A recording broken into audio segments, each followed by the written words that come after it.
Olá, bem-vindos ao programa Portal de Luz. No mês de abril, nós comemoramos o aniversário de nascimento de Francisco Cândido Xavier. O médium nasceu na cidade de Pedro Leopoldo em 2 de abril de 1910 e desencarnou em 30 de junho de 2002. E como vocês já sabem, nós estamos trazendo, ao longo das 4 semanas desse mês, 4 trechos de um material inédito e que nunca havia sido veiculado antes sobre a vida do médium. Nós vamos hoje conferir a segunda parte, mas antes nós vamos ouvir juntos a mensagem psicografada por Chico Xavier.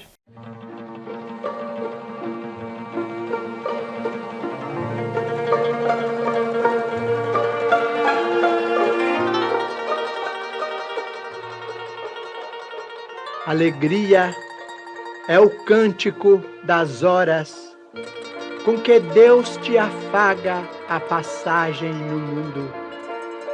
Em toda parte desabrocham flores por sorrisos da natureza e o vento penteia a cabeleira do campo com música de ninar.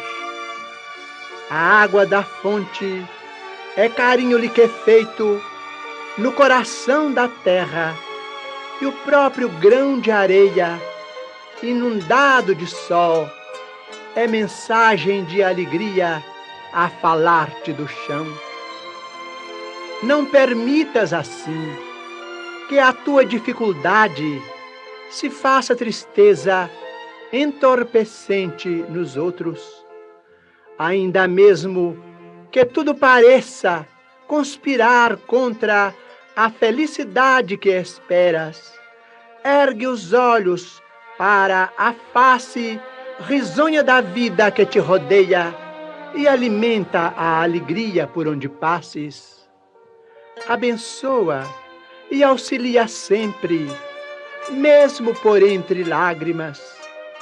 A rosa oferece perfume sobre a garra do espinho, e a alvorada aguarda generosa que a noite cesse para renovar-se diariamente em festa de amor e luz.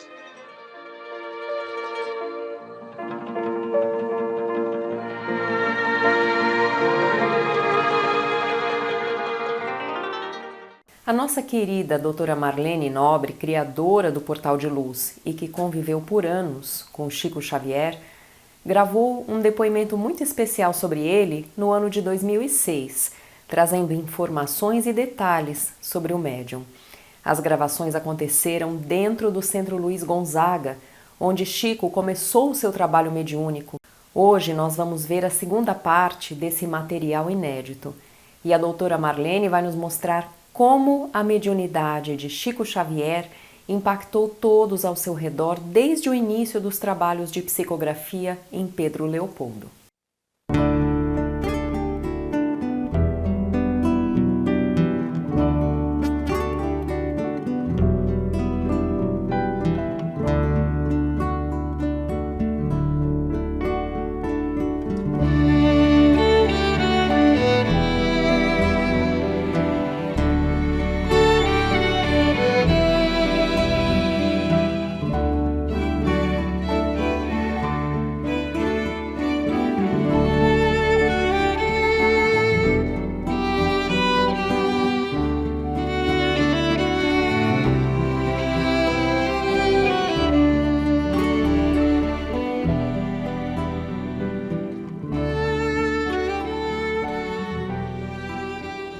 Aqui ele iniciava o trabalho de psicografia e ia até altas horas da madrugada, recebendo as mensagens para o receituário.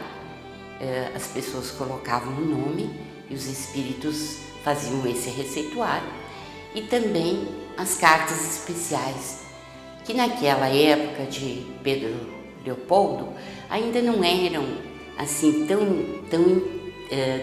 um número tão intenso, tão grande, porque só foi a partir do Pinga Fogo na década de 70, quando ele já estava em Uberaba, em que as mensagens para os familiares se davam assim de uma forma muito ampla, porque a cada noite de psicografia ele recebia 7, 8, 10, 12 mensagens, muitas delas com 40 páginas, 60 páginas, e ele escrevia muito rápido. Neste recinto abençoado, ele recebeu, aqui em Pedro Leopoldo, obviamente, ele recebeu o querido, o nosso missionário italiano, né, que veio visitá-lo e que se constituiu, né, uma grande alegria para Chico Xavier. Mas aqui também recebeu inúmeros amigos que vinham de diversas partes do Brasil. Mas o que é interessante observar na sua trajetória é que a sua terra natal, Pedro Leopoldo, o acolheu durante 48 anos, porque ele ficou de 1910 a 1958, iniciando em janeiro de 1959 em Uberaba, já então transferido para a Comunhão Espírita Cristã, sob os auspícios ou a proteção do Dr. Valdo Vieira. Mas esta tarefa especial aqui em Pedro Leopoldo representou assim a força, né, inicial da sua psicografia, que teve assim uma fonte poderosa. A mediunidade jorrou assim com muita força. Por que eu digo isso? Porque se a gente tomar o livro Reportagens Notáveis de Chico Xavier, que é uma coletânea, né, e que foi realizada por um repórter do jornal O Globo do Rio de Janeiro, essas mensagens mostram, né, a força, força telúrica, diríamos, dessa mediunidade, que trazia assim mensagens extraordinárias, desconhecidas de nós mesmos, porque ela foi tão somente resgatada agora, elas foram resgatadas agora, porque não haviam ainda sido colocadas em livro. E nas páginas do jornal O Globo, nós tivemos ali esse trabalho de coletânea. E ali a gente observa assim, respostas que os espíritos davam a engenheiros, a médicos, a pessoas que vinham colocar questões, inclusive o próprio repórter que trazia perguntas, né, do Rio de Janeiro e que eram colocadas para o médico. E o que chama a atenção, principalmente na área da saúde, é assim a certeza dessas colocações e também o diagnóstico justo que era feito da doença e como ela se desenvolvia, e também conselhos quanto à terapêutica. E a gente nota nessas mensagens, né, principalmente na área médica, que é o meu setor, a justeza dessa análise das doenças e as indicações precisas que eles fazem, muito de acordo com o conhecimento da época e já jogando outras indicações ou outras revelações para o futuro. Enfim, nós tivemos aqui na tarefa de Pedro Leopoldo a simplicidade do Chico, né? Em todos os setores, esta simplicidade e esta bondade que é profundamente tocante. A começar da própria visão do seu espírito guia nos arredores, como eu disse, do açude, em 1931, quando Chico Xavier tinha 21 anos. E a partir daí, os dois realmente partem para essa missão. Interessante que o conselho de Emmanuel para Chico Xavier era o de disciplina, disciplina e disciplina. Os 3 mandamentos que ele deveria seguir para a tarefa mediúnica. Na semana que vem nós vamos conferir a terceira parte desse material inédito. Nós vamos agora para um breve intervalo e voltamos já.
A Creche Lar do Alvorecer é uma entidade assistencial mantida pelo Grupo Espírita Caibar Schutel.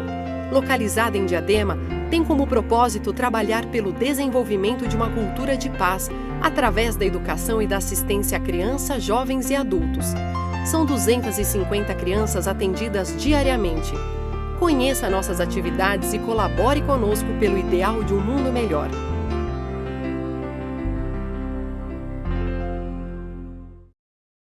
Nós vamos ouvir agora a nossa amiga Sandra Marinho no quadro Educa a Tua Alma. Olá, queridos amigos, queridas amigas. No atropelo do dia a dia, tendo que decidir tantas coisas rapidamente, tudo que temos de fazer é incrível, né? É incrível como às vezes nós somos resistentes em tomar uma decisão sobre algo que foge à nossa programação. Um amigo costuma dizer que estamos sempre no piloto automático. E isto deve ser uma enorme preocupação para todos. Sabem por quê? Viver no piloto automático, isso devia ser uma preocupação. Por quê? Porque estamos deixando de vivenciar novas experiências e fortalecer relacionamentos muito importantes para o nosso desenvolvimento espiritual. Quantas vezes um amigo nos solicita um favor de improviso, nos deixando sem ação, com o intuito de voltar ao nosso mundinho, simplesmente dizemos não, não posso, ou soltamos aí uma desculpa como bem amarela, só para não sair do nosso ritmo, sem ao menos ouvir um pouco melhor qual é a solicitação do nosso amigo, manifestando assim algum interesse pelo outro. Certa vez eu li uma mensagem no site Momento Espírita que ilustra bem o que estamos falando.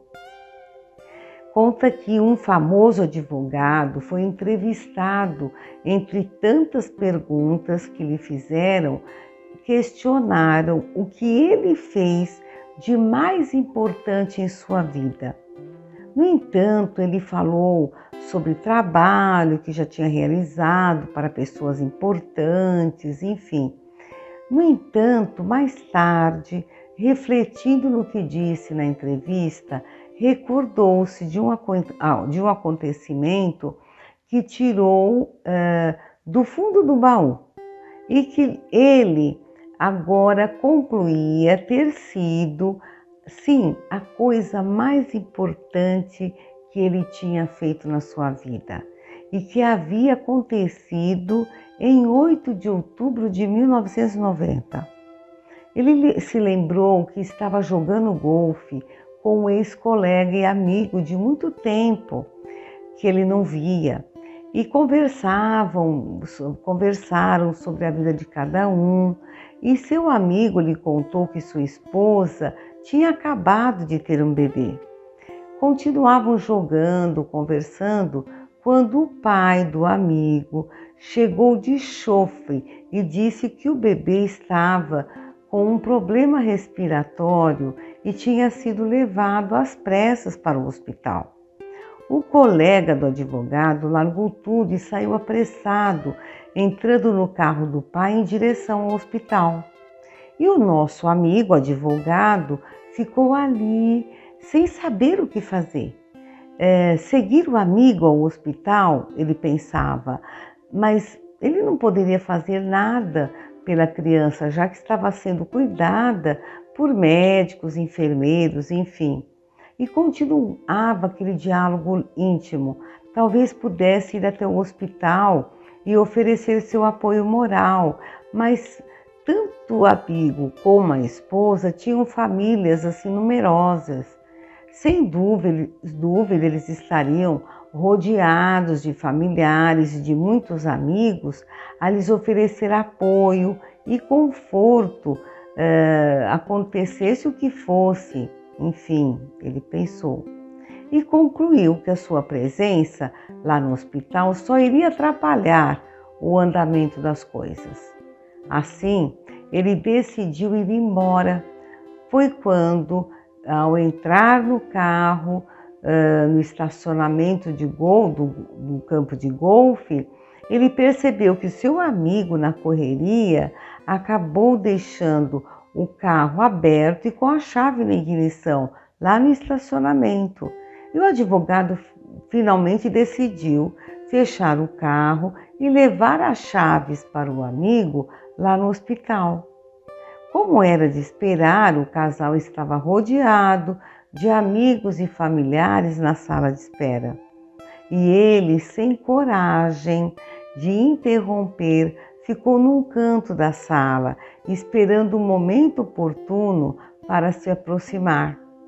Nisto, o médico entrou na sala e deu a triste notícia que o bebê não havia resistido e morreu. E perguntou se os pais gostariam de ficar alguns instantes com o filhinho. Foi então que o casal ficou de pé e se dirigiu à porta. E ao verem o advogado, a mãe o abraçou e começou a chorar.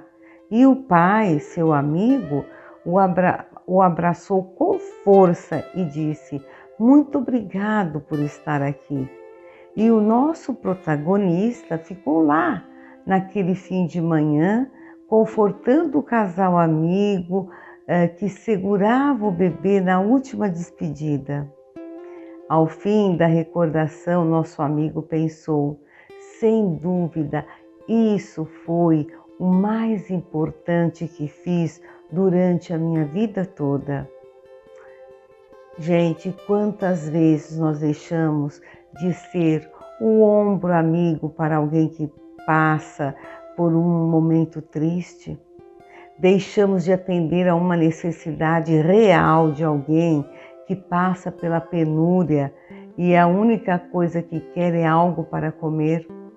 Quantas vezes o nosso pai ou a nossa mãe espera tão somente um tempinho para que nós os escutemos? São tantas oportunidades de ser útil e até mesmo a salvação de alguém só porque temos pressa, trabalho muito, estudo demais, enfim, são tantas as razões para a gente não parar um pouquinho. Será mesmo? Será que não podemos prestar mais atenção às rogativas que nos chegam, às vezes no silêncio? Se pensarmos bem, Jesus ouvia a todos e a todos atendia.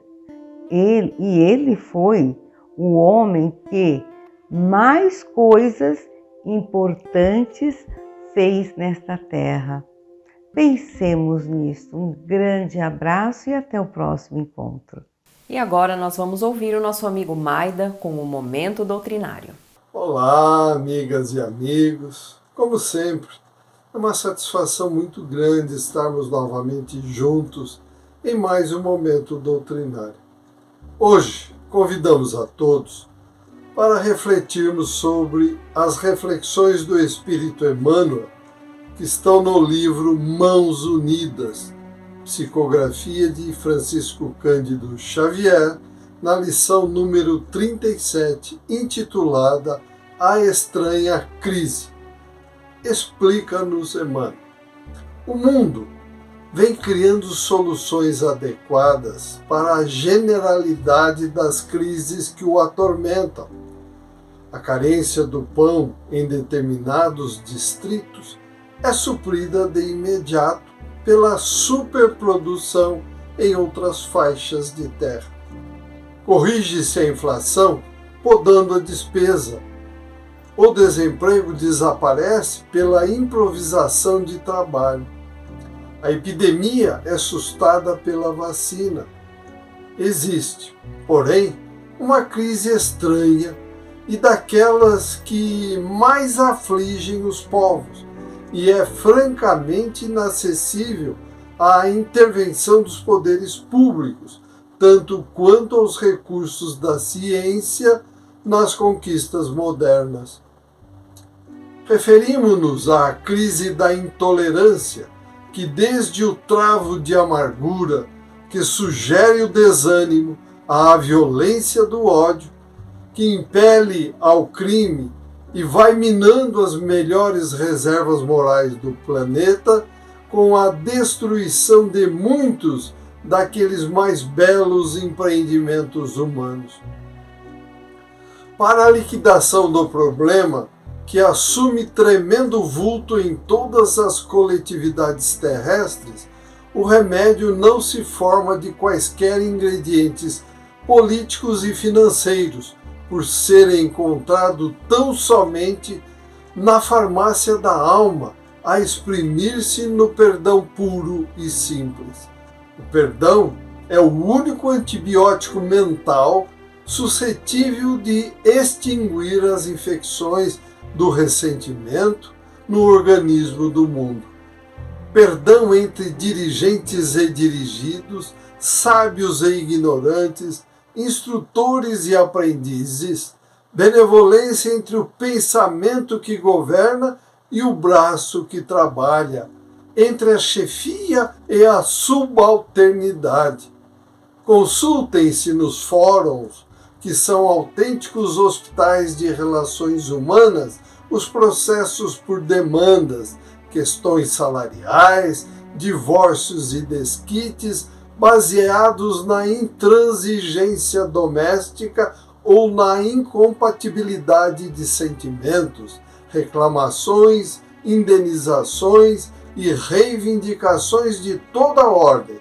E observe-se, para além dos tribunais de justiça, a animosidade entre pais e filhos, a luta de classes, as greves de múltiplas procedências, as queixas de parentela, os duelos de opinião entre a juventude e a madureza, as divergências raciais e os conflitos de guerra.